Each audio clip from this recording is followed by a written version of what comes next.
I turn laughter into tears and joy into weeping. I transform applause into lamentation and cheerfulness into sorrow. I see nature's secrets forced into silence, and multitudes perishing in the shipwreck caused by Venus's monstrosity. Venus warring against Venus turns men into women, and by magic art unmans her own devotees. Neither deceit brings sadness, nor does the adulterer's fraud bring tears, nor does cunning.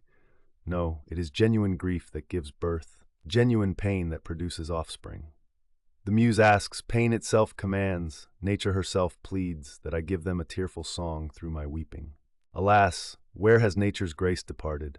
The pattern of proper conduct, the standard of chastity, the love of modesty, all gone. Nature weeps, moral customs fall silent, and shame, orphaned from its ancient nobility, is utterly banished. The masculine sex shamefully abhors how it degenerates into the passive role. A man transformed into a woman dishonors his sex, and the art of perverse Venus makes him a hermaphrodite. He becomes both subject and predicate, a single term serving double duty. He stretches the laws of grammar far beyond their limits. He denies his manhood, becoming in nature's art a barbarian. What he practices is not proper art, but rather a trope. And yet this transfer cannot truly be called a trope. This figure falls more properly into the category of vice.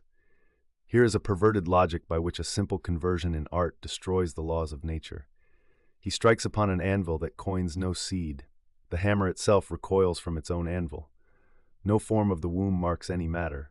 Rather, the plowshare labors on a barren shore. Thus the use of Venus is badly scanned in dactylic meter, where the long syllable refuses to yield to the short.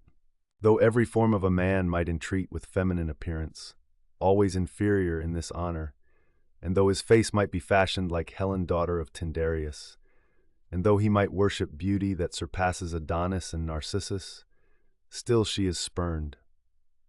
Though that beauty might plead eloquently and argue that the divinity of form makes him a goddess, by whose power the thunderbolt would languish in Jove's hand, and every string of Phoebus's lyre would fall silent in idleness, by which the free man would become a slave, and Hippolytus himself would sell his own modesty, enjoying love of such a one, whose kisses, once imprinted, would sweeten with their juice, and would give honeyed honeycomb in the mouth.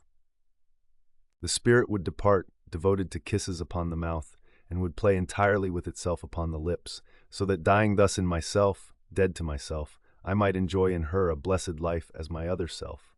But nowadays it is not just that the Phrygian adulterer pursues Helen. Rather, Paris begets unspeakable monstrosities with another Paris. It is not just that Pyramus seeks Thebes' kisses through the cracks. For this Venus, no little crack pleases. It is not just that Achilles, son of Peleus, feigns a virgin's actions to prove himself a virginal man. Rather, he wickedly exchanges nature's gift for a counterfeit, selling his sex for the love of profit.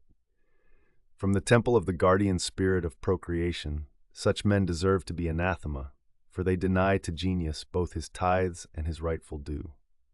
Chapter 1. The Vision of Lady Nature. While I was repeatedly reciting this elegy in mournful tones, a woman appeared, representing nature herself, whose beauty I shall now describe. Nature seemed to be hastening her approach toward me, having descended from the innermost palace of the imperishable world. Her hair sparkled not with borrowed light, but with its own radiance, not merely representing the appearance of rays by imitation, but surpassing their very nature with its native brilliance, transforming the maiden's head into a starry body. Her hair, divided by a double parting, abandoned nothing of the heights above, yet did not disdain to smile with a kiss upon the earth. A certain path the width of a lily divided the dispute of her hair in diagonal intersection, and this diagonal division was never a detriment to her face, but rather enhanced its beauty. A golden band reconciling the gold of her hair into the harmonious dance of legitimate order marveled that it had found a face to match. Indeed, the visual impression of the golden color that followed created a paradox for the eyes. Her forehead, spreading out into an ample plain and lilied with milky color, seemed to compete with the lily itself. Her eyebrows, starred with golden radiance, neither wandering into a forest nor reduced to excessive scarcity, maintained the mean between the two extremes. The serene tranquility of her eyes, flattering with friendly brightness, displayed the freshness of twin stars. Both nostrils, perfumed with honeyed fragrance, neither too low nor unjustly protruding, represented a certain distinction. The spikenard of her mouth offered delicate feasts of fragrance to the nostrils. Her lips, rising with moderate fullness, invited novices of Venus to kisses. Yet others tarnish the color of beauty with the dark hue of adulterous desire. They deflower Flora's flower by making it bloom into vice. Why did I adorn the face of Helen with divine beauty, when she forced beauty's proper use into the abuse of prostitution, abandoning her royal marriage bed and foully binding herself to Paris? Pasiphae, too, driven mad by the furies of exaggerated lust, cunningly celebrating bestial marriage with a brute beneath a cow's disguise, trapped herself in a more shameful fallacy through the bull's astonishing sophistry. Myrrha also, stung by the goads of desire for her father's embrace, degenerating from a daughter's love, performed a mother's role with her own father. Medea, playing stepmother to her own son, destroyed Venus's glorious little work in order to pursue Venus's inglorious deed. Narcissus, too, occupied by his own shadow, which falsely represented another Narcissus, believing himself to be another self, fell into love's danger with himself. Many other young men, too, clothed in beauty's honor by my grace, intoxicated by love of money, transferred their hammers of Venus to the function of anvils. Such a multitude of monstrous men spreads across the whole world, and by their bewitching contagion, chastity is poisoned. Of those who profess the grammar of Venus, some embrace only the masculine gender, others the feminine, others the common or promiscuous gender. Some, like irregular nouns, decline irregularly, in the feminine gender during winter, in the masculine during summer. There are those who, disputing in the logic of Venus, exchange the law of subject and predicate in their conclusions through mutual relation. Some, acting in place of the subject, do not know how to be predicated. Others, only predicating, do not observe the legitimate subjection of the subject. Others, disdaining to enter Venus's palace, practice their lamentable game in its vestibule. Against all these, the laws complain and arm themselves, seeking to avenge their injuries with the avenging sword. Do not be surprised if I proceed into these profane novelties of speech, since profane men dare to rage even more profanely. I belch forth such things indignantly, so that modest people may reverence the mark of modesty, while the shameless may be excluded from the brothels of shamelessness. Knowledge of evil is useful caution, which may punish those branded with the culpable mark of shamelessness, and reward those immune from such things. Now the file of my solution has eliminated the difficulty of your question. Solution to Alan's second question. I came down from the inner chambers of heaven's palace to the decline of this fallen earthly realm precisely to lay out a lamentation of complaint about humanity's detestable excesses with you, as with my familiar and confidant, and to determine with you what punishment should be given in response to such criminal opposition, so that punishment equal to the bite of these crimes might bite back with the law of retaliation. Then I said, O mediatrix of all things, unless I feared that the abundance of my questions might provoke your benevolence to disgust, I would expose the darkness of another doubt to the light of your clarification. Then she replied, On the contrary, share all your questions with my hearing, not only recent ones, but even those ancient with the rust of age, so that by the firmness of our solutions, the assault of your doubts may be calmed. Alan's third question. Then I said, I wonder why, while examining the fictions of poets, you direct the armed stings of your invectives only against the plagues of the human race, when we read that the gods too limped with the same foot of transgression. Jupiter, transferring the youth Ganymede to the heavens, transferred relative Venus into the metaphorical. He who was appointed to serve him drink at the table by day, Jupiter made subject to himself in bed by night. Bacchus and Apollo, too, co-heirs of their father's lasciviousness, not by divine power but by superstitious Venus's trickery, turned boys into women through deceit. Nature's response. Then she, shaping her face of authentic serenity into a troubled expression, said, Are you using a question unworthy of the face of doubt, clothing it in the garment of inquiry? Or are you trying to give credence to the shadowy fictions of poets, which the craft of poetic art has painted? Do not the more mature treatises of philosophy eliminate with a higher file of distinction those things discussed in the childish cradle of poetic discipline? Are you unaware how poets prostitute naked falsehood to their audiences without any cloak of excuse, intoxicating their listeners' ears as if enchanted by honeyed sweetness? How they cloak that very falsehood with a certain hypocrisy of plausibility, so that through images of examples they may seal people's minds on the anvil of moral instruction. Yet while the poetic lyre sounds falsehood in the surface bark of the letter, inwardly it speaks to listeners the secret of higher understanding, so that when the outer shell of falsehood is cast aside, the reader may secretly find within the sweeter kernel of truth. Poets sometimes unite historical events with playful fables through elegant fiction, so that from the fitting conjunction of diverse elements, a more elegant picture of the narrative itself may result. However, when poets dream of a plurality of gods, or when these gods are said to have submitted their hands to Venus's rods, in these things the shadow of falsehood becomes light, and in this the poet is not found to have degenerated from the nature of his art. For since the dreams of Epicurus are now put to sleep, the madness of the Manichees is healed, the subtleties of Aristotle are refuted, and the fallacies of Arius are deceived. Reason proves, the world proclaims, faith believes, and Scripture testifies to God's unique unity, in whom no stain is found, whom no plague of vice assails, with whom no motion of temptation contends. He is the splendor never failing, life unwearied and undying, the ever-flowing fountain, the wise seminal source of life, the principle, the initial beginning of goodness. Therefore, although many people have literally abused such bounds of Venus, as the poets have testified, that narrative which claims either that gods exist or that they engaged in Venus's gymnastics lies, and darkens into the sunset of excessive falsehood. For this reason, I covered such things with the cloud of silence, but explained other matters in the light of true narration. To this I replied, I now recognize that my question smells of excessive crudeness, but if some other humble question might dare approach your dignity's hearing, I would seek something by asking. To this she said, Have I not long since laid out the free reins of inquiry without any obstacle of restraint? The fourth question. Then I said, I wonder why certain portions of your tunic, which should be joined in the weaving of marriage, suffered divorces at that part of their joining where the image of man is represented in the picture's dreams. Solution to the question. Then she said, From what has been explained, you can already deduce what the figured parenthesis of the tear symbolizes mystically. Since, as we said, many humans arm themselves with injuries against their own mother, thereby establishing between themselves and her the greatest chasm of discord, they violently lay violent hands on me, tear my garments from me piece by piece, and force me, bereft of clothing as far as they are able, to play the prostitute in a brothel, when they ought to clothe me with the honor of reverence.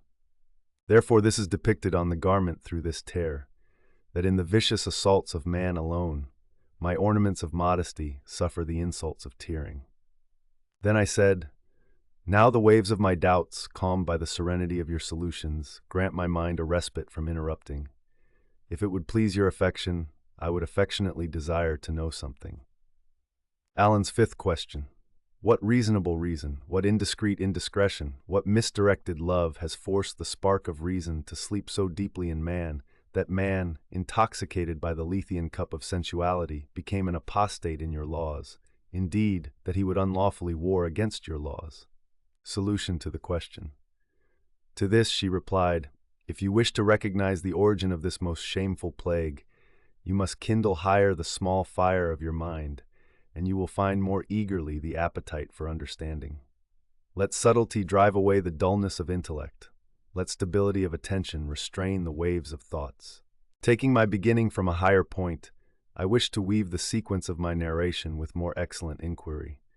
I do not wish to explain my propositions with plain plainness of words as before, or to profane things with profane novelties of words, but rather to gild shameful matters with the golden ornaments of modest words, and to clothe them in the various colors of beautiful speech. It is fitting to purple the dross of these vices with gilded readings, and to embalm the vicious stench with honey-flowing words, lest if the stench of such a dunghill should reach the ears of excessive promulgation, it might invite the people to the stomach of indignation and nauseating vomit.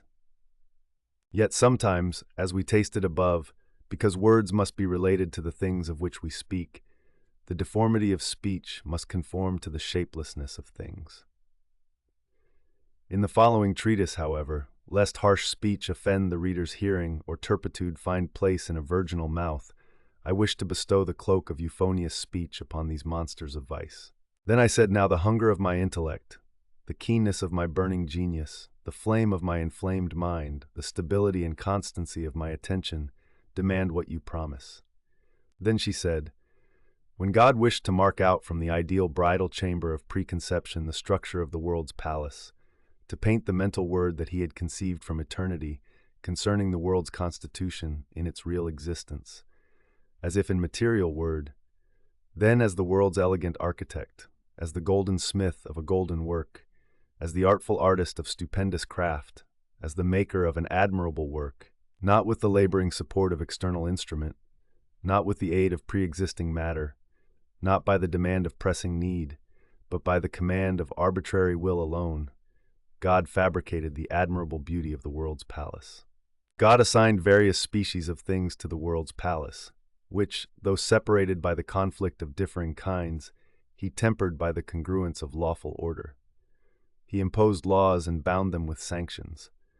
Thus things contrary by the opposition of their kinds, between which place had placed distance from opposites, by joining them with the reciprocal kisses of a certain mutual relationship into the peace of friendship, he exchanged the strife of resistance. Therefore, with all things harmonizing through the subtle chains of invisible joining, plurality returned to unity, diversity to identity, dissonance to consonance, discord to concord by peaceful union. But after the universal craftsman clothed all things with the faces of their natures, and married all things to one another in the lawful marriages of proportions, willing that by the circuit of mutual relation between being born and dying, stability should be given to perishing things through instability, infinity through finitude, eternity through temporality, and that the series of things should be woven continuously by the ordered reciprocation of birth. He established that, coined with the seal of expressed confirmation, under the lawful path of derivable propagation, like things should be produced from like things. Therefore he appointed me as his vicar, the minter for stamping the kinds of things, so that I, coining the forms of things on their proper anvils, would not allow the conformed to deviate from the form of the anvil, but that by my working skill, the face of the copy should in no way deviate from the face of the exemplar, defrauded of no gifts of nature. Therefore, obeying the command of the commander, working and sealing various things as if related, exemplifying the image of the exemplar in the form of the example, conforming things from the conformable, I rendered the faces of individual things sealed. Yet I exercised the ministry of this operation so much under the command of divine power, that the right hand of supernal majesty directed the hand of my attention, because the pen of my writing would deviate by sudden aberration, unless guided by the finger of the supreme disposer. But because I could not polish so many species of things without the supporting craft of a subordinate artificer, and since it pleased me to dwell in the pleasant palace of the ethereal region, where the strife of winds does not destroy the peace of serenity, where the accidental night of clouds does not bury the unwearied ether, where no injury of storm rages, where no raving madness of thunder threatens, I placed Venus, skilled in ineffable knowledge and sub-vicar of my operation, in the world's suburb, so that under the judgment of my precept, with the supporting industry of her husband Hymenaeus and her son Cupid, laboring in the various fashioning of terrestrial animals, regularly adapting her craftsmen's hammers to her anvils, she might weave the series of the human race in unwearied continuation and repair the injuries of those cut off by the fate's hands. While in this context of narration speech about Cupid arose, I inserted into the aforesaid narration, by the syncopated parenthesis of my words, the content of this question. Alan's sixth question. Unless I feared incurring offense to your benevolence by injury to your syncopated speech and by hunting after my questions, I would wish to know Cupid's nature, of whom your speech has given some small mention, by the picture of your description. For although many authors have painted his nature under the allegorical covering of enigmas, they have left us no traces of certainty. Yet such potential authority is read through experience in the human race, that no one, whether marked with the seal of nobility, clothed in the beauty of privileging wisdom, fortified with the armor of strength, robed in the cloak of beauty, or endowed with the honors of other graces, can exempt himself from the generality of Cupid's domination. Solution to the question. Then she, with a measured movement of her head and words promising rebuke, said, I believe you serve as a mercenary in Cupid's camps and are connected to him by a certain kinship of intimate familiarity. You affectedly try to investigate his inextricable labyrinth, when you ought rather to adapt the attention of your mind more attentively to my narration, enriched with the riches of meanings. But nevertheless, before the digression of my speech proceeds to what follows, because I sympathize with the weakness of your humanity, I wish to uproot the darkness of your ignorance according to the measure of my ability. Moreover, I am bound by the vow of promise to the solutions of your questions. Therefore, whether describing by certain description or defining by legitimate definition, I will demonstrate the undemonstrable thing, I will disentangle the inextricable. Although this thing itself, not liable to any complexions of nature, not awaiting the investigation of intellect, could be designated by no seal of description. Therefore, let this description be given of the circumscribed thing. Let this explanation proceed of the inexplicable nature. Let this knowledge be held concerning the unknown. Let this science be obtained concerning the knowable, though with the height of style chastened. Love is peace with hatred, faith with fraud, hope joined with fear, and madness mixed with reason. Sweet shipwreck, light burden, pleasant Charybdis, unharmed languor, and satisfied hunger. Satisfying starvation, drunken thirst, false pleasure, joyful sadness, joys full of evils. Sweet evil, evil sweetness, sweetness bitter to itself, whose fragrance is tasty, whose taste is tasteless. Pleasant tempest, bright night, dark light, living death, dying life, sweet evil. Sin of pardon, venial fault, playful punishment, pious crime, indeed sweet wickedness. Unstable game, stable delusion, weak strength, movable firmness, moving the fixed. Foolish reason, demented prudence, sad prosperity, tearful laughter, sick rest. Soothing hell, sad paradise, pleasant prison, spring-like winter, wintry spring, evil. The mind's fierce moth, which the king's purple feels, but which does not pass by the beggar's cloak either. Does not Cupid, working many miracles through reversal, transform every kind of human being? When this madness rages, Scylla lays aside her fury, and pious Aeneas begins to be Nero. Paris thunders with the sword, Tydeus softens with love, Nestor becomes young, and Myrrha becomes old. Thersites begs Paris for beauty, Davus begs Adonis, and all of Adonis passes into Davus. Rich Crassus is needy, and Codrus abounds by needing. Bavius produces poems, Virgil's muse grows dull, Ennius speaks eloquently, and Marcus falls silent. Ulysses becomes foolish, Ajax becomes wise by losing wisdom. He who previously conquered by solving the sophisms of authors is conquered by this monster, though taming other monsters. Any woman rushes into crime, and moreover, if this madness sickens her mind, the daughter slays the father, the sister the brother, or the wife the husband by deceit, preempting the hand of fate. And thus by ascending she wickedly abbreviates her husband's body, while reaping his head with stealthy sword. The mother herself is forced not to know the name of parent, and tricks in childbirth, while giving birth herself. The son is amazed to have found a stepmother in his mother, frauds in faithfulness, tricks in piety. Thus, in Medea, two names equally fight, while she desires to be both parent and stepmother at once. She did not know how to be a sister or preserve herself as sister, while Byblis was too friendly to Caunus. Thus also Myrrha, too much subject to her parent, was a parent in her father, a mother in her father. But why should I teach more? Every lover is forced to go under Cupid's spear and dissolve all laws for him. He wars in all, his rule scarcely accepts anyone. His lightning and anger strike all things, against whom integrity cannot prevail, nor prudence, nor grace of form, nor abundance of wealth, nor pinnacle of nobility. Thefts, deceits, fear, anger, fury, fraud, impulse, error, sadness, these hold his hospitable kingdoms. Here reason is to lack reason, and the measure is to lack measure, and the faith is to have had no faith. Proposing sweet things, he takes up bitter ones, he brings in poison, concluding the best things with evil end. Enticing he entices, laughing he mocks, anointing he pricks, and affecting he infects, the lover hates. Yet you yourself will be able to bridle this pain if you flee, no stronger potion is given. If you wish to avoid Venus, avoid places and times, for place and time give him fodder. If you pursue, he follows. By fleeing he is put to flight. If you yield, he yields. If you flee, he flees.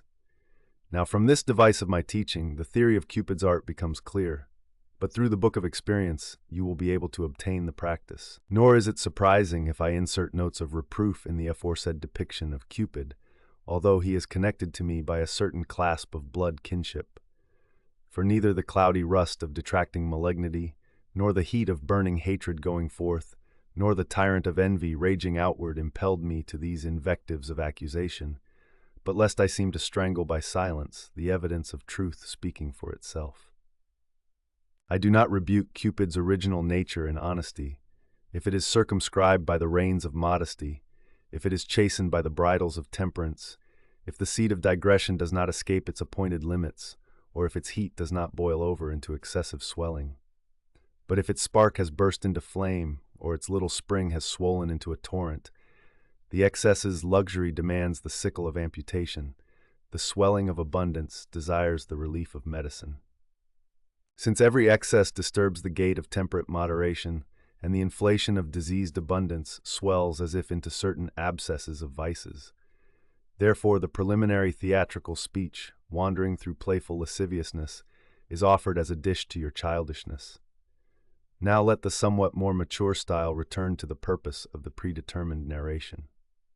As I taught above by way of foretaste, I appointed Venus to the material propagation of terrestrial animals, so that by forging she might spread out various materials in things to be materialized. I myself, in the manifold purification of natures, in order to apply the hand of supreme finishing to her works, and so that the fidelity of instruments might exclude the leaven of depraved operation, I formed for her 2 lawful hammers, with which she might both beware the snares of the fates, and present things of multiple essence.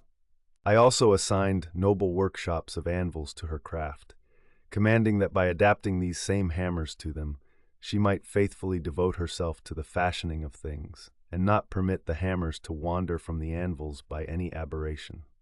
I had also bestowed upon her a most powerful pen for the office of writing, so that on suitable pages demanding this same pen's writing, of which she had been made partaker by the benefit of my generosity, she might shape the kinds of things according to the rule of my orthography, and not allow it to wander from the path of proper description into the byway of false writing.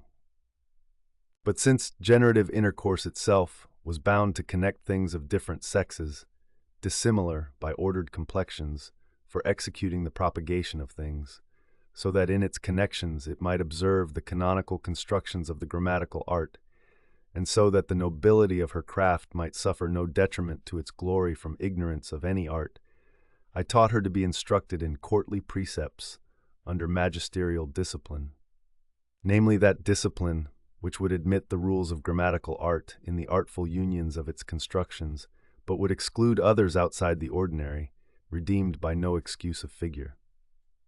For although grammar attests that reason of nature has recognized 2 genders specifically, masculine and feminine, even though some humans, impoverished by the mark, could in my opinion be deemed by the designation of neuter gender, nevertheless I impressed upon Venus under intimate admonitions with the thunder of threats that in her conjunctions, by reason of requirement, she should celebrate the natural construction of masculine and feminine gender only. For when the masculine gender takes to itself its feminine by the requirement of generative relationship, if the construction of these same genders is celebrated anomalously, so that things of the same sex are constructed with each other, that construction indeed will be able to earn no pardon from me, neither by the remedy of calling forth, nor by the support of conception.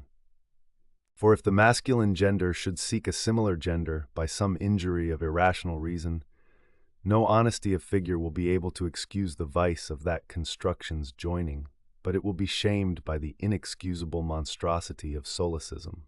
Moreover, my precept declared to Venus that she herself, observing ordinary suppositions and appositions in her constructions, should assign the thing pre-marked by the character of feminine sex to the office of supposition, and should place the thing specified by masculine gender in the seat of the opposed, so that neither could the opposed decline into the place of the supposed, nor could the supposed migrate into the region of the opposed.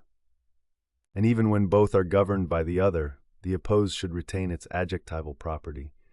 The supposed should retain what is proper to subjective property, invited by the laws of requirement. Moreover, I added that Venus's conjunction should not receive the uniform habit of transitive construction, or the course of reciprocation, or the winding of retransition, content with the straight direction of transition alone, or suffer by excessive interruption of any digressing nature, so that the active gender might by usurping assumption become passive, or the same might return to active by the disposition of its own property, or retaining active nature under passive form, might assume for itself the law of the deponent verb. Nor is it surprising if many maxims, inscribed under the title of grammatical faculty, suffer rejection from the domicile of venereal art, since she admits into the bosom of her familiarity those that obey the rules of her precept, but suspends by exclusion of eternal anathema those that try to storm her laws by the assaults of most eloquent contradiction. Since the authority of philosophical assertion confesses that many maxims are common to diverse faculties, but that some have no license of wandering beyond the dwellings of their own disciplines. But because I knew Venus would enter the conflict of disputation as a new contestant against such clever oppositions of the fates, and lest Venus should fear by some evasion of fallacy the subtleties of Atropos's constraining conclusion, I taught her the discipline by which she might proceed according to the precepts of disputative discipline beyond the forms of her own arguments. And how, in the fraudulent arguments of her adversary, she might find the hiding place of fallacy, so that she could more securely conduct the agony of disputation against the snares of the adverse party, and refute by counter-example arguments of similar oppositions. I also enjoined that her syllogistic combination, content with a compendium of 2 terms and subject to no Aristotelian figures, should be woven by the fitting arrangement of 3 propositions, to such extent that in each proposition the major extreme should perform the office of predication, while the minor should be held by the laws of subjection. In the first proposition, truly, by no mode of true inherence, but by the sole reason of intrinsic contract, let the predicate inhere in the subject. In the assumption truly of relative eyes by reciprocal impressions, let the major extreme be more expressly connected to the minor. But in the conclusion of most express inherence, let the carnal connection of subject and predicate be celebrated by the truer bond. This also was my counsel, that by no pestiferous retrogression of conversion should the terms of venereal combination, preserving the rights of analogical predication, alternate the turns of their seats. And lest the fallacy of the consequent, born from the confirmation of similars, could impede Venus's industry, I specified the terms with special marks, so that by the familiar intuition of free recognition, she might boldly recognize which terms the inferior grade of subjection demanded, which the superior apex of predication demanded by right of its relationship, lest if the inconsequent combination of terms did not hold proportionate relationship in common, the deformity of uniform triviality should be borne. But just as I wished to anathematize from Venus's gymnasiums certain observances of grammar and dialectic by the incursion of most hostile hospitality, so I forbade to Venus's craft the metonymic propositions of rhetoricians, which mother rhetoric, embracing in the lap of her amplitude, fashions with many honors. Lest if by the course of too harsh transference from its protesting subject the prize be alienated into another, wit into crime, urbanity into rusticity, trope into vice, excessive color into discoloration. With these insignia of equipment and nobility, Venus passed into the homeland of earthly habitation. She, laboring and sweating with supporting instruments to weave the sequence of human generation, mending with subtle needle those cut off by the fates' hands, more subtly renews these things. and thus she fulfills the duties of stipendiary administration with most dutiful care. But since the spirit grows disgusted from the sameness of maternal satiety, and the appetite for executing the purpose is extinguished by the pressing burden of daily labor, the unity of work so often repeated infests Venus with disgust, and the effect of continuous labor excludes the affection for laboring. Therefore she, more desiring to be effeminized by sterile leisure than to be exercised by fruitful labors, preferred holiday idleness to business operations, and began childishly to grow young with the desires of excessive idleness.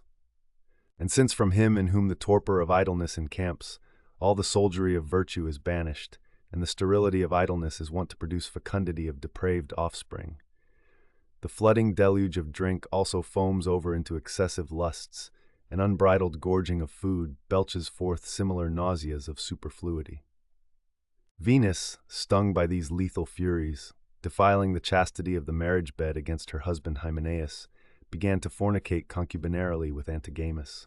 Ensnared by her adulterer's death-bearing suggestions, she uncivilly changes liberal work into mechanical, regular into anomalous, civil into rustic.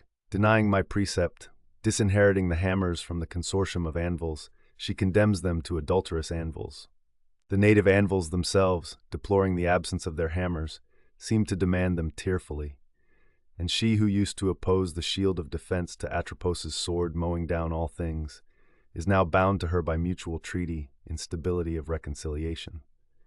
Permitting fate's sickle to range too much through the harvest of the human race, she compensates for the loss by no origin of new seed, but rather destroying herself by grammatical constructions, inverting herself by dialectical conversions, transferring her art into figure and figure into vice with discolored rhetorical colors.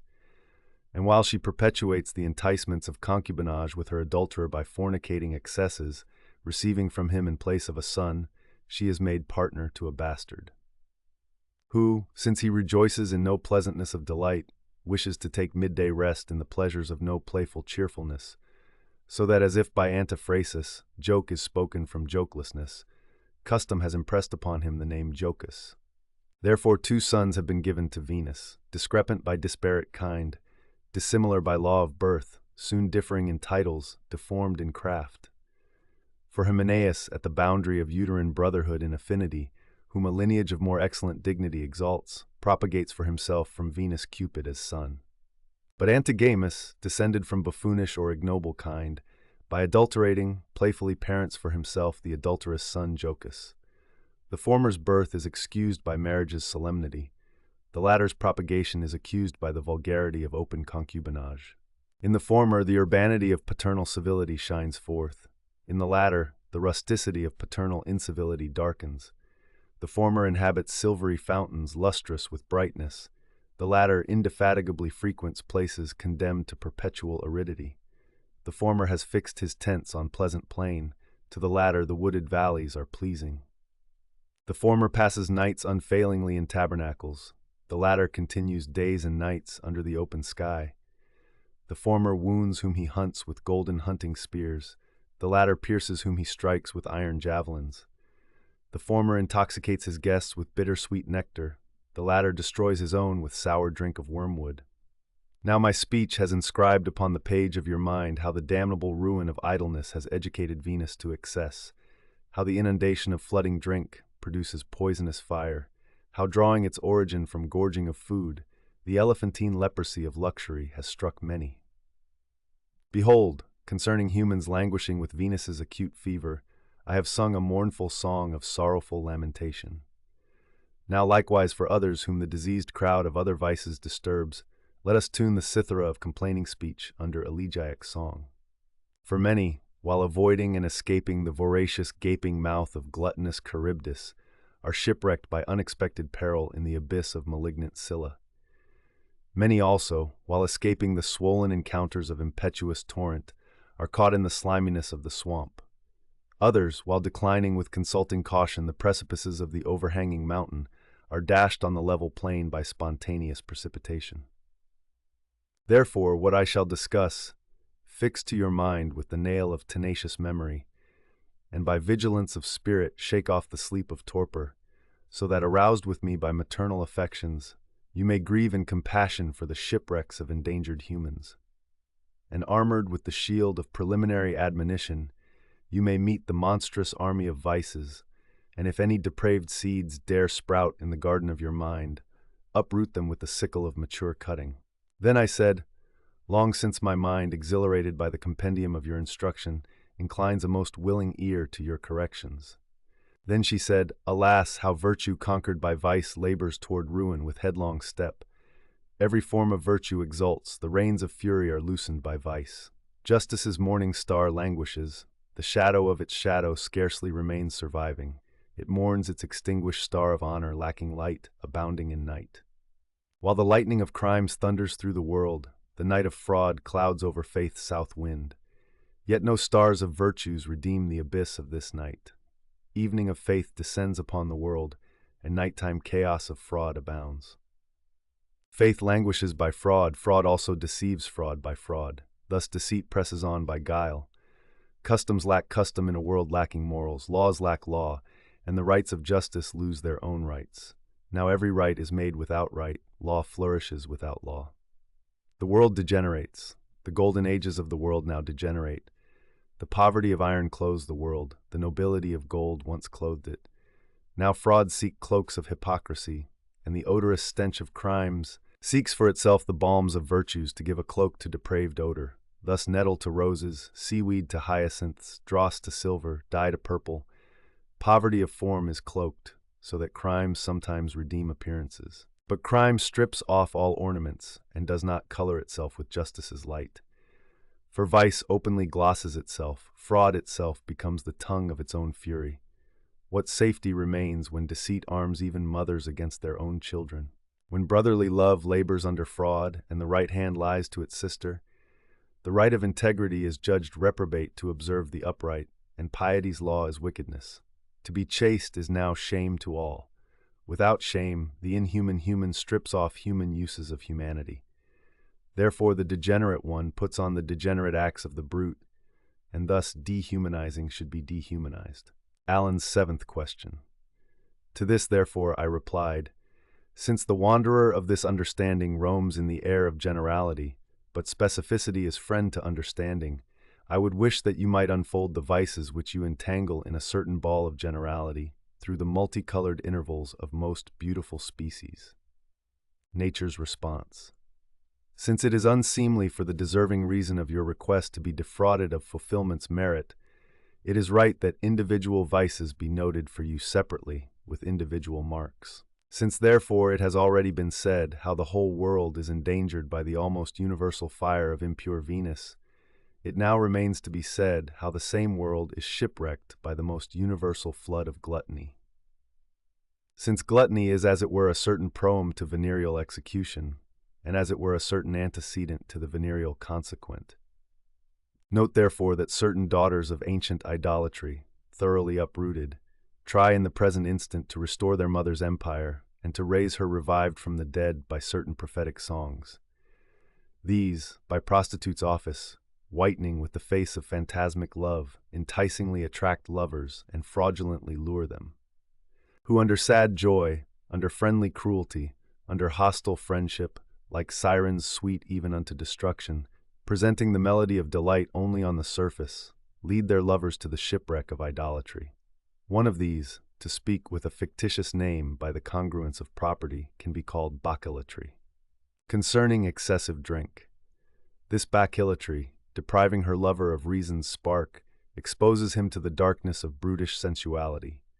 She also intoxicates her lover so much in prostitute's manner that he is forced to affect Bacchus too emphatically, to such extent that the drinker, bound to Bacchus by the chain of excessive delight, is believed to exhibit to him the worship of divine majesty.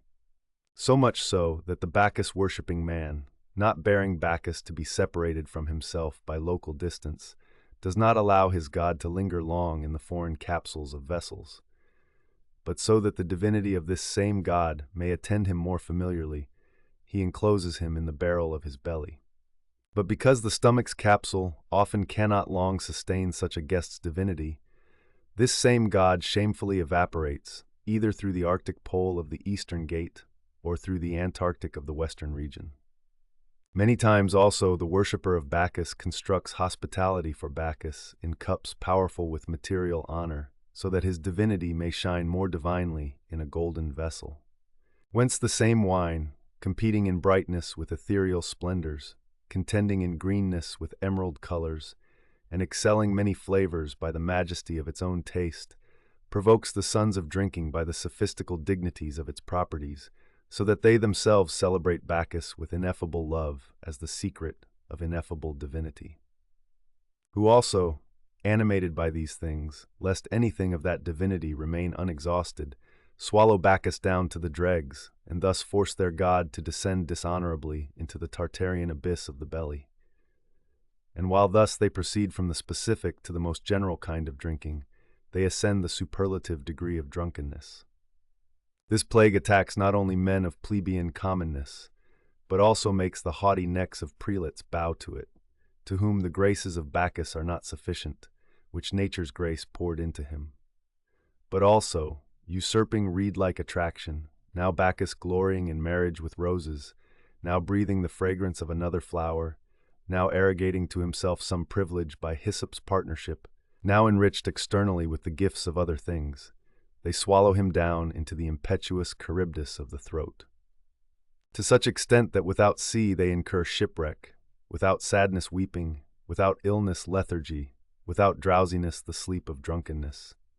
Who, when struck by drunkenness's force, while they devote effort to psalm singing, breaking verses by excessive interruption, they insert the importunate north wind of hangover. Concerning superfluity of foods, not only the aforementioned desire of drink, but also dog-like greed for food ensnares many, whose disordered pleasures and disorderly thoughts dream up new preparations of food for themselves, who, while they pay the daily debt of food too abundantly to the tax collector, the overabundant tax collector is forced to return to his debtor. These treasure whatever they possess in the chest of the stomach, and although rust does not bite that deposit with corrosion's tooth, nor does the sophism of embezzling thief steal it away, yet by the more shameful theft of digesting heat, it more shamefully vanishes. These invite the purse to the vomit of coins, invite the chest of money to nausea, so that they can more precisely flatter the tax collector's stomach. Inwardly, they enrich the belly with the riches of foods, outwardly they are placed in naked and pure poverty. This pestilence also, not content with common humility, proceeds more profoundly to prelates, who, with salmon and pike and other fish distinguished by equivalent nobility, tortured by various martyrdoms of cooking, adulterating the office of baptizing, baptize them in the font of sacred pepper, so that baptized from such baptism, they may obtain the grace of multiform flavor. On the same table, the terrestrial animal is submerged by pepper's flood, the fish swims in pepper, the bird is bound by its viscosity. And while so many kinds of animals are imprisoned in the one prison of the belly, the aquatic animal marvels that the terrestrial and aerial kind are entombed with it in the same sepulchre, to which, if license of exiting were given, scarcely would the amplitude of the gate suffice for those going out. These aforesaid plagues make a bridge through which one reaches the brothels of luxury. These are the introductions through which one enters the art of stealing. These give birth to diseases, sow poverty. These are nurses of discord, sisters of insanity, mothers of intemperance, huntresses of filth. Through these the human race exceeds the limits of modesty, sets aside the reins of temperance, breaks the seals of chastity, does not attend to the grace of my generosity. For although my generosity provides so many dishes for so many people, rains down so many copious dishes, yet they, ungrateful for the grace, abusing lawful things too unlawfully, loosening the reins of gluttony, while they exceed the measures of eating, extend the lines of drinking to infinity, who, seducing their palates with the sharpness of salty things, are forced to thirst more often, so that they drink often and much. Concerning avarice, there is also another daughter of idolatry, whom if the property of the name retains its kinship of signification in the word, it is fitting to call by the fitting name Nummularty. This is the malice through which money is deified in the souls of humans. Authority of divine veneration is exhibited to coin, through which, where coin speaks, the trumpet of Ciceronian eloquence grows hoarse, Where coin fights alongside, the lightnings of Hector's soldiery fall silent. Where money fights, Herculean virtue is conquered. For if anyone is armed with money, as if with silver breastplates, the torrential rush of Ciceronian eloquence, the lightning of Hector's charge, the strength of Herculean virtue, the shape-shifting cleverness of Ulysses, are counted as nothing. For the hunger of having so envelops that dialectic's subtlety is mute, rhetoric's civility languishes. Where the fullness of coins pleads, now Cicero sells the coin of his eloquence. Lucretia exchanges the jewels of her modesty for gold. Penelope lays aside the modesty of her 20-year chastity for a price. Even Hippolytus, if he should hear the whispering prayers of coins, does not wish to be stepmothered by his stepmother's prayers. For if money whispers in the judge's ear, Orpheus's lyre, Amphion's song, Virgil's muse are suffocated by money's voice. Now the rich man, shipwrecked in the depths of riches, thirsts for wealth with the fires of dropsical thirst, and placed in the midst of them, plays Tantalus. The poor man also, although he cannot actually exercise material avarice, yet retains archetypal stinginess within. When someone gazes upon philosophy face to face like Plato, when they are sealed with the mirror of chastity like Hippolytus, envy expends all the stings of its slander against such a person. For envy assigns boldness to the madness of recklessness, twists prudence of mind into the cunning of fraud or into pompous verbosity. Through envy's slander, even modesty degenerates into hypocrisy. This plague of envy wastes away many people who, while trying to diminish the brightness of another's reputation, are the first to experience the loss of their own integrity. To such people, another's prosperity is adversity, another's adversity is prosperity. They are saddened by another's joy, and they rejoice in another's sadness. These people measure their wealth by another's poverty, their poverty by another's wealth. They either try to cloud the serenity of another's reputation with the fog of slander, or steal that same glory through silence alone. They either corrupt the sincerity of another's virtue with wicked interpretations, or wed the leaven of falsehood to truths. Alas, what monster is more monstrous than envy? What loss more damaging? What fault more culpable? What punishment more painful? This is the abyss of erroneous blindness, the hell of the human mind, the goad of contention, the sting of anxiety. What are the impulses of envy but enemies of human tranquility, agents of mental plunder, the hostile watchfulness of a troubled soul, the night watches against another's happiness? What does it profit anyone if the serenity of prospering fortune applauds them, if their body rejoices in the crimson of beauty, if their mind shines forth with the splendor of wisdom, when the robbery of livid envy plunders the riches of the mind? When it turns the serenity of prospering fortune into the clouds of adversity, converts the gold of beauty into the dross of ugliness, when inglorious spite robs prudence of its glory. Remedies against envy. If anyone wishes to banish the rust of spite, the moth of envy from the treasure of the mind, let them find their own sorrow in another's pain by feeling compassion, make another's joy their own by rejoicing with them, weigh their own riches in another's wealth, and mourn their own poverty in another's poverty. If you see another's virtue celebrated with the solemnities of fame, do not make the feast day of proclamation ordinary through slander, but in the noon of your declaration, let the lamp of another's virtue brought into the common space shine more brightly. If you see any indulging in the barking of slander against the titles of another's fame, remove yourself from the pack of barking dogs, or by presenting admonition, blunt the slanderous tongues, grind down the teeth of corrosion, bite back the bites of slander.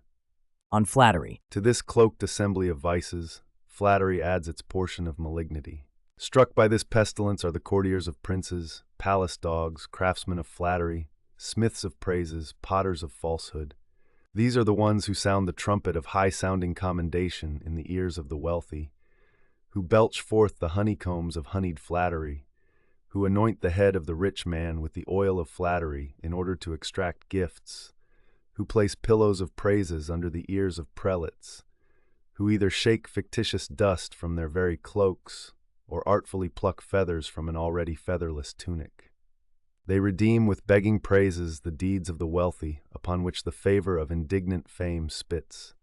They establish praises according to gifts, favors according to donations, proclamations of flattering fame according to payment. For if a torrent of prodigality gleams in the house of a rich man, the flatterer pours himself out entirely in praise of prodigality. But if the rich man's gift smells of wintry avarice's torpor, the greedy flatterer grows cold in the praise of commendation, freezes in the gift. But if the gift seems by its very nature to demand the drums of praises, the poet of flattery swells with a high-sounding style of commendation. But if the poverty of the gift begs for the support of fame, he impoverishes the dignity of fame with a humbler style, for where the magnitude of the gift speaks, the flatterer belches forth hypocritical praises, shadowy reputations from the treasure of his heart. For if the one for whom the gift speaks has been cast down by such a storm of ugliness that scarcely fragments of natural gifts remain in him, the poems of flattery will dream up for him the prerogative of beauty. They will falsely claim that the tiniest confines of pusillanimity are palaces of magnanimity. They will present even the humble hiding places of sluggish avarice as excess of prodigality. They will falsely claim that even the lowliness of plebeian birth is august with the title of Caesarean nobility. What more?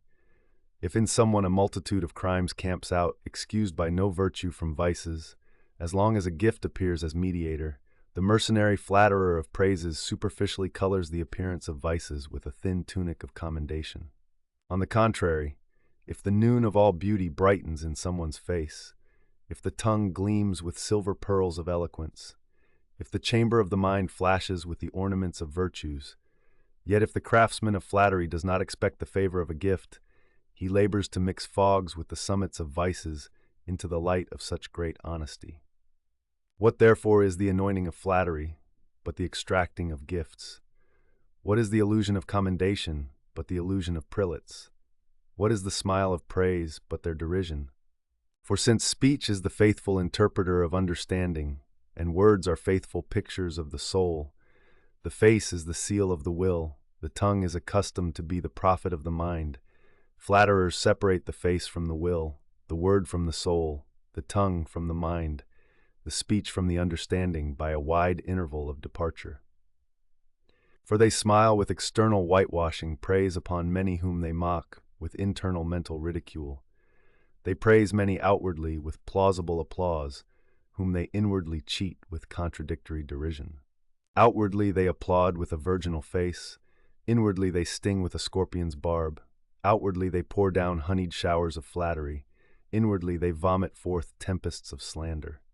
Alanus pleads with nature. Then I, restraining the chariot of continuous narration, said, I would wish that with the rational defenses of your teaching, you would strengthen the little fortress of my mind against the furious armies of these vices. Remedies against the vices. Lest the Scylla of gluttonous veracity plunge you into the deep night of lusts, offer the reins of moderation to your palate. Pay tribute to your belly more modestly. Let the path of your throat drink the rain of wine. Taste Bacchic cups modestly. Drink sparingly, so that your mouth seems to be giving kisses to the cups of Bacchus. Let the water of wine break pride. Let rivers temper the fury of Bacchus. Let Thetis offer herself married to wine. Let the bride restrain the tyranny of her husband. Plain, simple, rare eating grinds down the quarrels of proud flesh, so that the tyrant may press you less harshly, always becoming proud in this flesh. So sluggish Cupid may spend his leisure. Let the reins of lust be reined in you. Let the languishing sting of flesh grow numb, thus flesh will become servant to spirit. Give freely the bolt of the door of sight. Bridle your little eyes, lest too wickedly the assaults of light hunt outside and the messenger offer prey to the mind. If the fever of possessing intoxicates anyone, let them force money out of mind. Let ambition feel the triumph of mind. Let the necks of conquered Cupid be pressed down.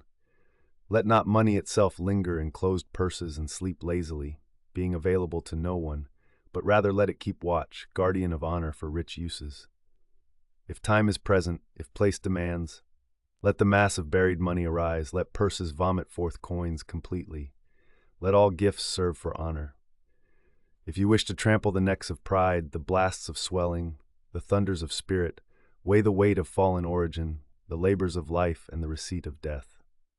The Arrival of Hymenaeus. While nature's speech was proceeding along this path of special teaching, behold, a man by the miracle of sudden appearance, without any banner of our foreknowledge, presented his presence to our sight. He seemed subject to the law of no single age, for now he bloomed truly with youth. Now the serious face of mature age spoke, now his countenance seemed ploughed with the furrows of old age. Just as he fluctuated with the changing face of many ages, so his uncertain stature, now lesser quantity brought it lower to the ground. Now the balance of equalized moderation increased the poverty of stature.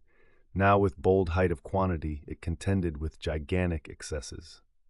In his face no traces of feminine softness remained, but only the authority of manly dignity reigned.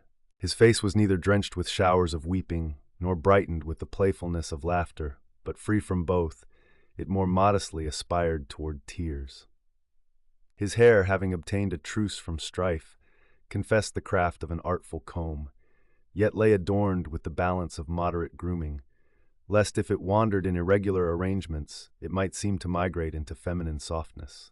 And lest a little cloud of hair bury the area of his forehead, the extremity of his hair felt the bite of scissors. His face, as manly dignity demanded, deviated from no grace of beauty. His chin now sprouted its first down, now there a more abundant grass fringed it, now it seemed to grow wild with the fleece of a luxuriant beard. Now the severity of the razor chastised the excess of beard. Rings gemmed with stones like stars, making his hands bright with exceptional radiance, rendered him a new sun. Concerning the garments of Hymenaeus. His garments now you would believe to be common with coarser material and ordinary craftsmanship, now to be magnificent with most artful weaving of finer material. In these the stories of pictures dreamed of wedding events, yet the soot of antiquity had almost forced the painted images to fade. There the language of painting confessed woven in the sacramental tablet of witness, the purpose of matrimony, the peaceful unity of marriage, the inseparable yoke of nuptials, the indissoluble bond of those marrying. For in the book of painting was read in shadowy form what solemnity of exultation applauds weddings, what sweetness of melody solemnizes nuptials, what special generality of guests smiles upon marriages, what general pleasantness of the lyre concludes matrimonies. A numerous company of instrumental musicians also adorned the approach of the aforesaid man. But these musicians themselves, embodying in themselves the sadness of their master, had imposed silence on their instruments. Wherefore the workshops of instruments which the torpor of silence made tongueless seemed to aspire to groaning. Therefore, after local proximity brought him near to nature, she, marking him by name with an offering of greeting, gave him an offering of a kiss. From the mark of his very name and from the speaking signs of other circumstances, I recognized that it was Hymenaeus who had come, whom nature, placing him at her right hand, honored with the dignity of her right hand. The Arrival of Chastity. While a certain festivity of conversation was being celebrated between nature and Hymenaeus, behold, a virgin, the dawn of her beauty charming all, by the sudden presence of her arrival, by the direction of her journey seemed to aspire to our presence. In whose beauty such solemnity of craftsmanship resulted that the finger of polishing nature faltered in nothing. Her face begged for the hypocrisy of no artificial color, but the right hand of the Omnipotent had planted the rose contending with the lily in her face, with a wonderful mixture of nature. Her eyes, disciplined by the modesty of simplicity, wantoned in the excursions of no petulance. Her lips, retaining their proper vigor, neither exhausted by kisses nor by caresses, seemed to have experienced the preludes of Venus. Yet her face, sweating into tears, you would believe to be shipwrecked in a river of tears. A garland materially made from lilies, joined by the marriage of crossed insertion, smiled upon the ornaments of her head. Yet the swan-like whiteness of her hair, disdaining to supplicate the whiteness of lilies, displayed a contradictory brightness. Her garments also would have surpassed snows with their truer proofs of whiteness, had not painting, devising various colors, deceived their whiteness. For in these, under the invention of painting, it seemed woven how the chastity of Hippolytus, fortified by the wall of constancy, persisted in refuting the assaults of stepmother's lust. There Daphne, lest she suffer the loss of virginal freedom, put to flight the enticements of Phoebus by flight. There Lucretia shut out the loss of broken modesty by the shortcut of death. There in the mirror of painting I could behold Penelope, the mirror of chastity. And to encompass in a brief narrative path the many words of painting that should be passed over, the industry of depiction defrauded no daughter of birth of her dish of commendation. The nobility of a golden seal, which like a starry multitude of jaspers shone with stars, gleamed in the right hand of the aforesaid virgin. But a turtle dove sitting upon her left hand, under the appearance of elegiac song, with calamitous wailings fitted the lyre of its voice. A company of young maidens clung to her footsteps for the solace of the journey and for obedient service. When nature perceived her near through proximity of place, coming to meet her with solemn encounter, with the preface of greeting, the prelude of a kiss, the marriage of embrace, she painted outwardly her mental affection, and while the name of the aforesaid virgin shone forth in the preface of greeting, I recognized the present arrival of chastity. The Arrival of Temperance. And while nature applauded her with the festivity of conversation, behold, a matron disciplining her progress with orderly modesty seemed to trace the path of her journey toward us. Her stature was circumscribed by the limits of moderation. Her age tended toward the noon hour, yet the noon of life in no way met winter's deadness of beauty. The ruin of old age also tried to sprinkle her hair with its snows, which the Virgin herself had not permitted to wander in irregular flowing over the space of her shoulders, but compelled its excess under discipline. Her garments seemed neither to boast the glory of noble material, nor to bewail the loss of cheapness, but obeying the canons of moderation, neither truncated by the cutting of excessive brevity, they had escaped wandering from the surface of the earth, nor did they clothe the face of the earth with superfluous portions, but tasted it with a brief tasting of a kiss. For the belt, moderating the flow of the tunic, recalled enormity to rule. A necklace keeping watch over the vestibules of the bosom denied entrance to the hand. In the garments, painting taught by the faithfulness of its letters what circumcision should be in human words, what circumspection in deeds, what moderation in dress, what severity in gesture, what restraint of the mouth in foods, what chastisement of the throat in drink.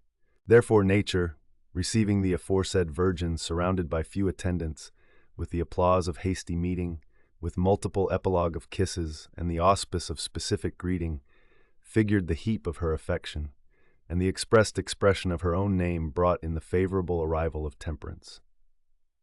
The Arrival of Generosity. And while nature venerated the presence of temperance with the gift of friendly greeting, behold a woman, aided by whose beauty's brilliance, the material day displayed the appearance of a more serene countenance, hastening her journey by hurrying, seemed to direct the lines of her steps toward us.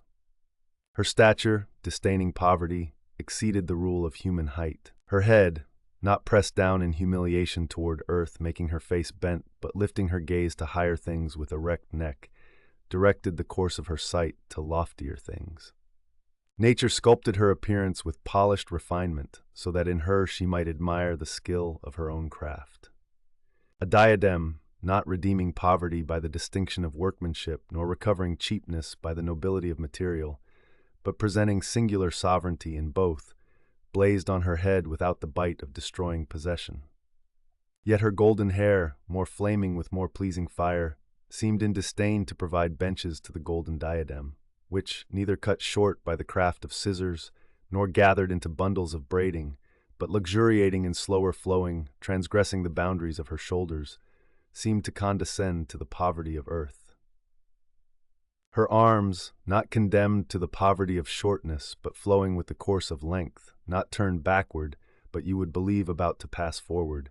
Her hands, capable of no reciprocal tightness of clasping, but extended by the unfolding of generous exposure, affected the offices of giving.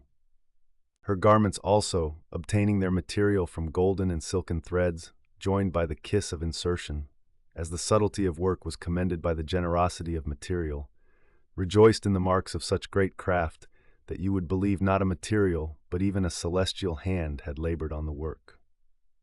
In which the imaginary credibility of painting, by the artful trick of its management, condemned with the reproach of anathema men laboring under the notorious crime of avarice, but compensated the sons of generosity, titled with proclamations of fame, with the grace of blessing. Therefore the aforesaid woman, surrounded only by 3 attendants, while she pressed on with hastening her steps, behold, nature with celebrated encounter befriending her approach, having the kiss with greeting, syncopated the greeting with a kiss. While the special distinction of her form, the courtliness of specified dress, the individuality of gesture proclaimed the arrival of generosity, the name resounding in the greeting, I received the confirmation of this matter freed from the cloud of doubt.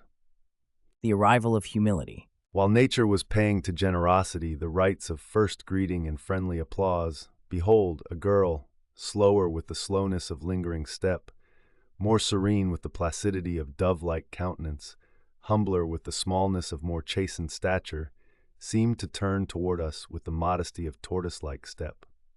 Yet to the humility of stature, the grace of beauty had come as patron, which, not usurped by the mechanical deceits of human craft, but flowing from the living spring of nature, had breathed upon the whole body with the ornament of beauty.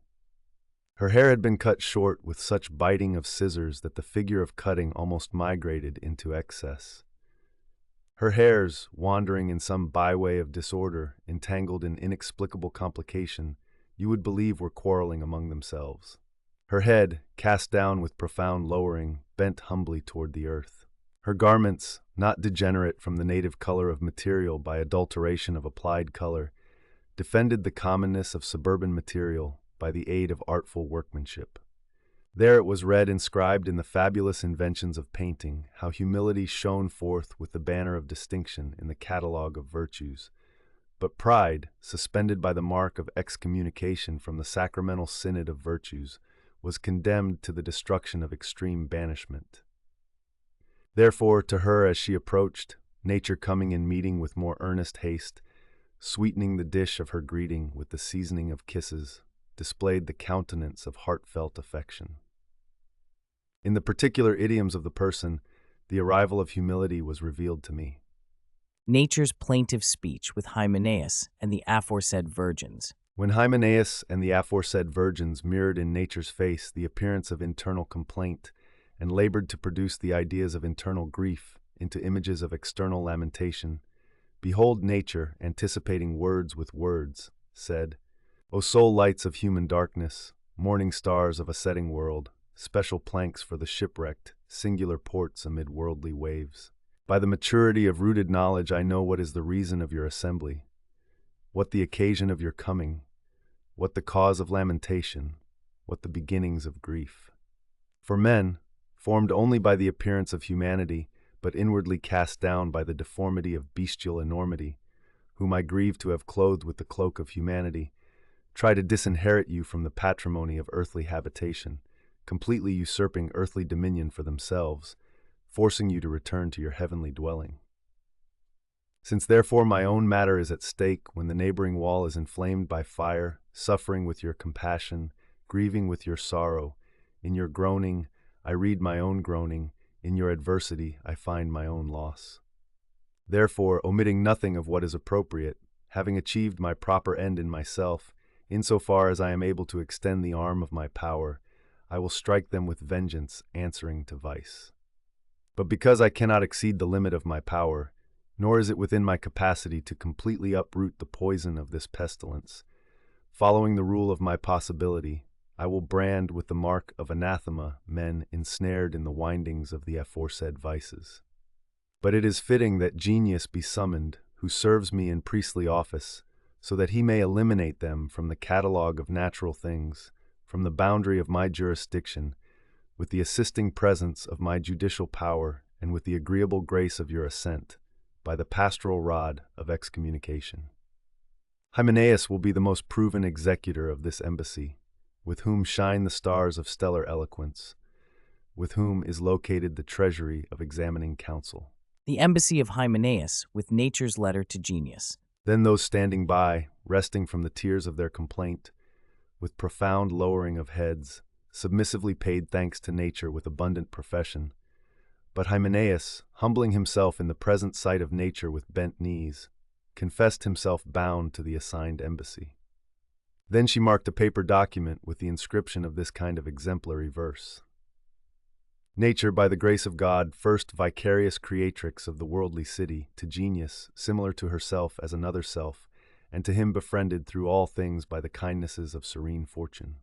Since similar things rejoice in the sprinkling of dissimilar things, and in the social relation of similar things, finding in you as in a mirror shining with likeness another me of nature, I am bound by the knot of heartfelt affection, either advancing in your advancement or failing with equal balance in your failing, wherefore the affection should be circular, so that you may respond with reciprocation of love. The evidence of the crime committed, bearing the image of an outcry, clearly declares to you the shipwreck of the human race. For you see how men dishonor the honesty of original nature with bestial enticements, stripping off the privileged nature of humanity. They transmigrate into beasts by degeneration of character, pursuing improper desires and following Venus, shipwrecking in the whirlpools of gluttony, burning with the vapors of cupidity, flying with fictitious wings of pride, indulging in the bites of envy, gilding others with the hypocrisy of flattery. No one presses medicinal remedies against these diseases of vices. No one chastises this torrent of crimes with the barrier of defense. No one restrains these waves of wickedness with the stability of a port. The virtues also, unable to sustain such an onslaught of hostile conflict, flee to us as their only asylum of defense and remedy of life. Since therefore our cause is vexed by common devastation, both softening with prayers and commanding you by the virtue of obedience, and by commanding I warn, and by warning I command, that with every sophistry of excuse banished, you hasten your approach to us, so that with the assisting presence of me and my virgins, separating the sons of abomination from the sacramental communion of our church, you may strike them with the severe rod of excommunication with due solemnity of office. After this, she handed to the ambassador for delivery the letter sealed with a signet seal, in which artificial skill had carved the name and image of nature. Then Hymenaeus, with more solemn countenance, concluding his thanks of joy, and beginning the assigned embassy, and rousing his companions from the sleep of laziness, ordered that they, attending to their instrumental instruments, rouse them from the sleep of silence, and invite them to the measures of harmonious melody. Then they, enticing their instruments with certain preludes, painted a voice uniformly deformed, similar in dissimilarity with multiform measure. Now the trumpet, greeting war with terrible clang, thundered, speaking the preludes of kindred war, marking similar tumult with similar roar. The horn wounded the air with false wound. The wandering voice of this, the abnormal voice of this, knows not how to comply with instrumental measures and scorns to favor art, and music marvels at the unbridled song. The pleasing voice of the cithara, calming more pleasingly than these, bestowed feasts of honeyed golden voice, which, varying and coloring the face of varied song, now produces tears in voice, feigning sorrow, now paints falsehoods of false laughter in sound. And the lyre, which always sings like the nightingale with pleasant song, more sweetly enticing, recites preludes of sleep to the eyes and buries the murmurs of offended mind. The pipe, which vigilant keeps watch skillfully at night, indeed compensates by voice in vigils the losses of sleep, smiled on the ears through which the rest of the stony hardness of heart is made, and the harshness of hard mind is compelled to melt and drive away its own rigidity. The drums with slow step of dull voice delayed this course of voice and such keenness of flight, nor yet is it wholly defrauded of the honor of song if someone strikes it with subtle blow of beating, and the hand rouses it and tastes it with friendly touch, joined with deep drawing of exhausted air. When organs belched wind with sweet noise, the unequal equality of these, the discordant concord, indeed the similar dissension of dissimilar voices, is divided when joined and joined when divided. Cymbals sounded with plebeian sound, begging voice, which by clamoring never plead to our ears, scarcely worthy to merit human hearing. There was none greater, better, or more pleasing than that one with which one concluded to the aforesaid songs, the sweet song of 5 strings, whose footsteps the rival crowd adored, whose voice they worshipped in song. And that which disputes with discordant mouth, with the cithara, the psaltery stored up in honeycomb, honeyed in flavor, a pleasing voice sounded bearing small gifts of song. Rattles demanding the touch of girlish right hand, of feminine tongue, prophet of Mars and war, sang miracles of unheard voice with voice. Nature resumes her plaintive speech. Therefore, while Hymenaeus was indulging in the mysteries of mystical embassy, nature, weaving together the elegiac speech of troubled complaint, recounted the injuries of those by whose pressing wickedness the majesty of her commonwealth had felt the abundant damage of profound loss. Among whom she more sharply accused one before the others with stings of reproach, who more carelessly than others strove to dishonor nature. Although every grace of nobility flattered nature, although prudence befriended with its gifts, and although magnanimity raised him up, generosity taught him. Yet because the whole mass labored with the harshness of a small leaven, the setting of one virtue completely clouded the rising of other virtues. The eclipse of one virtue compelled the stars of other virtues to die by ecliptic recession. And when generosity saw these reproaches directed at her pupil, not daring to color his vices with the cloak of defense, with humble downcast lowering of head, she fled to the remedies of tears. Nature consoles generosity and condemns prodigality. Nature, weighing what the lowering of head, what the emission of tears might signify, said, O Virgin, by whose distinguished architecture the human mind is destined to be the palace of virtues, through whom men will obtain the rewards of favorable grace, through whom the ancient ages of the golden age revive, through whom men bind themselves with the glue of heartfelt friendship, eternal being, producing you by the generating kiss of its eternal mind, has granted you to me as a sister from the same womb. Not only does the belt of native kinship join you to me, but also the lasting bond of love chains us together. Wherefore, from the examination of my will, the balance of your discretion does not allow your will to wander. For such a union of conformity, indeed a unity of union, reconciles our minds in faithful peace, that not only does that feigned union clothe itself in the image of unity, but also with the phantom of union set aside, it aspires to the essence of identity. Therefore no injury rages against either that does not rage against the other, no enticement harms either that is not also hostile to the other. Therefore whoever, with the crying blasphemy of shameless perpetration, labors to effeminate the title of my dignity, by the urgency of injurious vexation attempts to detract from your honor. He also who abuses nature's gifts by the outflow of excessive prodigality is stripped of fortune's gifts by the damage of excessive waste. Thus also the prostituted commonness of prodigality falsely professes the honor of generosity, and the torrent of riches is diverted into the dryness of poverty. The splendor of wisdom strays into the setting of foolishness. The rigor of magnanimity is loosened into the boldness of temerity. Therefore I am wearied with a certain wonder why, in the condemnation of him who strives to damage us more injuriously than others, you cannot restrain the flood of tears. Then generosity, removing the stream of tears from the region of her face by a surer remedy, and recalling the lowering of her head to higher things, said, O original beginning of all things born, O special support of all things, O Queen of the worldly realm, O faithful vicar of the supreme celestial prince, who under the authority of the eternal emperor corrupt faithful administration with no corruption, to whom the universality of worldly origin is bound to obey by the requirement of specific nature, as the expressed equality of intimate knowledge requires, the golden chain of affection connects me to you. Therefore he who, selling his own nature at a loss, attacks you with the assault of excessive rebellion, fights against me with the importunity of equal upheaval. Who, although deceived by the shadowy image of credulity, believes himself to be a fellow soldier in my ranks, and men deceived by the theatrical representation of prodigality smell in him the traces of generosity, yet he is suspended by long banishment from the benefit of our friendship. But because it is ours to sympathize with compassion for the windings of erroneous wandering, I cannot help but be moved by the pestiferous display of his senseless will.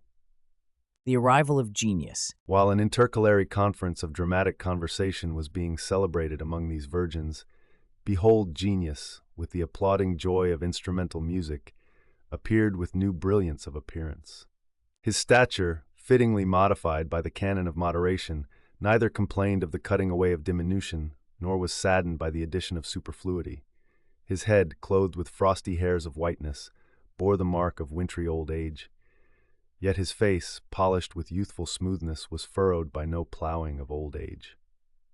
His garments, with workmanship following nature, knowing the poverty of neither this nor that, seemed now to be brightened with hyacinth, now to be kindled with scarlet color, now to be made more expressly white with fine linen, in which images of things living momentarily expired so often that they slipped from the investigation of our knowledge. He bore in his right hand a reed of papery fragility, never resting from the service of his writing, but in his left a skin stripped of its hairy covering by the bite of a razor, on which, with the aid of an obedient stylus, images of things migrating from the shadow of painting to the truth of essence were given the life of their kind, and when these were put to sleep by the death of deletion, others were recalled to life by the birth of new creation. There was Helen, semi-divine by her beauty, who through her beauty could be called beauty itself. There in Turnus the thunderbolt of audacity, in Hercules vigor reigns. There in Capaneus gigantic height ascended, in Ulysses fox-like cunning flourished. There Cato was wonderfully intoxicated with the nectar of chaste sobriety. Plato gleamed with stellar splendor of genius. There the starry tail of the Tullian peacock gleamed. There Aristotle wrapped his thoughts in the hiding places of enigmatic speech. After the solemnity of this inscription, the left hand, as if coming to aid the weary sister of the right hand, fatigued by the labors of continuous depiction, usurped the office of painting, the right hand holding the tablets, which, departing from the path of correct writing, with the limping of false writing, created figures of things, indeed shadowy ghosts of figures with half-full painting. There Thersites, clothed in the raggedness of ugliness, demanded the skill of more expert craftsmanship. There Paris was figured in the softness of incestuous desire. There the verses of Ennius, starved of the grace of thoughts, transgressed metrical art with unbridled license. There Pacuvius, not knowing how to moderate the course of narration, placed the beginning in the retrograde series of his treatise. How truth accompanied genius. Therefore, while genius was solemnly applying effort to these skills of painting, truth as daughter to father stood attending with modest service, who was propagated not by the promiscuous itch of lust, but was derived by this genial kiss alone of nature and her offspring, when the eternal idea greeted Hyla contemplating the mirror of forms, having kissed her through the vicarious intervention of an iconic interpreter. In her face the divinity of divine beauty was read, having spurned the nature of our mortality. Her garments, proclaiming the right hand of the celestial craftsman, inflamed with the splendors of tireless radiance, could be cancelled by no moths of antiquity, which were joined to the virginal body with such connection that no separation of stripping off would ever make them foreign to the virginal body. But others, as if of adventitious nature, with preceding appendages, now offered small tastes of sight to the eyes, now shaped themselves to the investigation of the eyes. Opposite, falsehood standing more attentively hostile to truth, whose face clouded with the soot of ugliness confessed no gifts of nature in itself, but old age, submitting the face to valleys of wrinkles, had gathered it up, universally entangling it. Her head seemed clothed neither with the garment of hair, nor did the veil of a covering excuse baldness, but an infinite plurality of rags, which the plural infinity of children had woven as garment for her. She, secretly ambushing the truth of painting, whatever that one conformably formed, this one informally deformed. How nature met the arriving genius. Therefore nature, giving looser reins to her step, solemnly displaying solemn encounter, gave kisses fermented by no poison of illicit Venus, but signifying embraces of mystical desire, and also figuring the harmony of mystical affection to the arriving genius.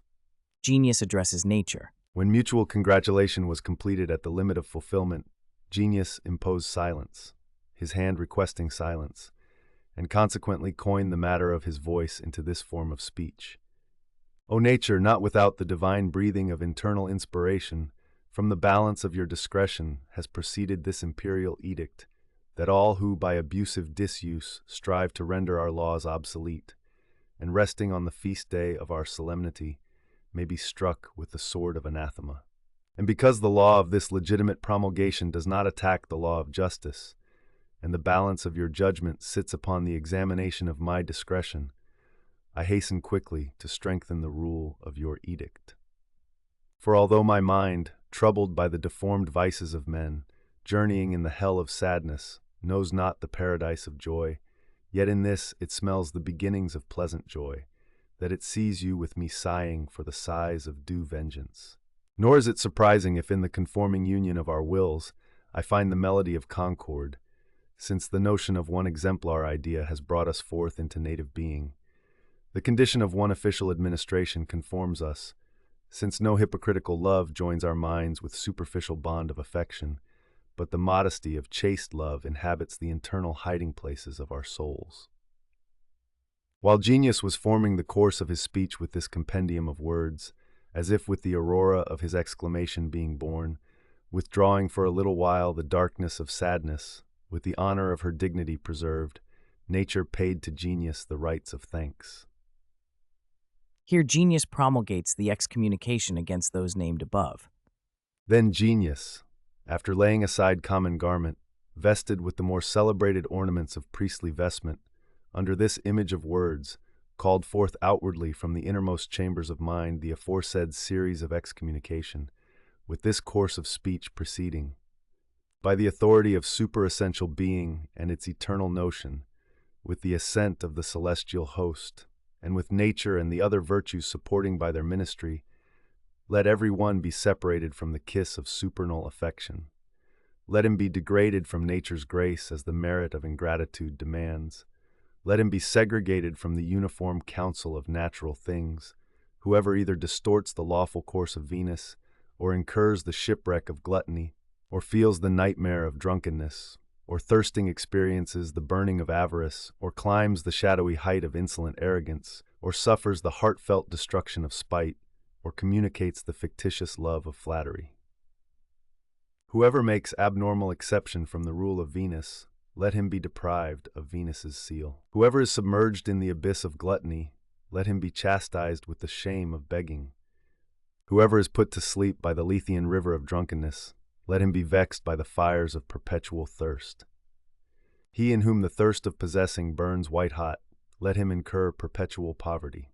Whoever, exalted on the precipice of arrogance, belches forth the spirit of elevation, let him descend ruinously into the valley of cast-down humility. Whoever enviously gnaws the riches of another's happiness with the moth of slander, let him first find himself the enemy there. Whoever hunts little gifts from the rich by the hypocrisy of flattery, let him be cheated of the reward of sophistic merit.